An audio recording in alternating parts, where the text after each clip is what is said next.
Let's make the best lemon and herb chicken skewers that you can ever have in the air fryer. So I've cut the chicken in strips here. Garlic infused olive oil.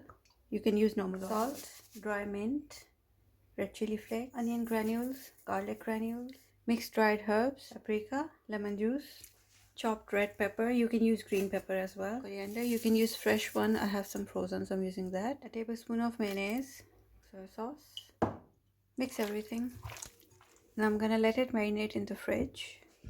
So this air fryer comes with its own chicken skewers. This is T31 by Prosenic, and it comes with a lot of accessories and it's quite big as well. So I made the chicken skewers on those chicken skewers, the metal ones. You can use bamboo chicken skewers as well, but make sure to soak them for 30 minutes so they don't burn. This air fryer comes with a lot of accessories and it's quite big, so it's very good for a big family. I'm gonna link it in my Amazon store.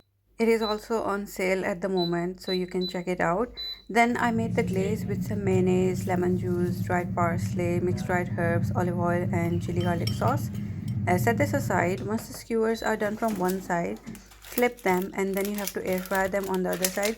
The reason I write 8 to 10 minutes and 12 to 15 minutes is because it depends on how much charred you want your chicken. So when your chicken is ready, glaze them with the mayonnaise glaze that we made and enjoy.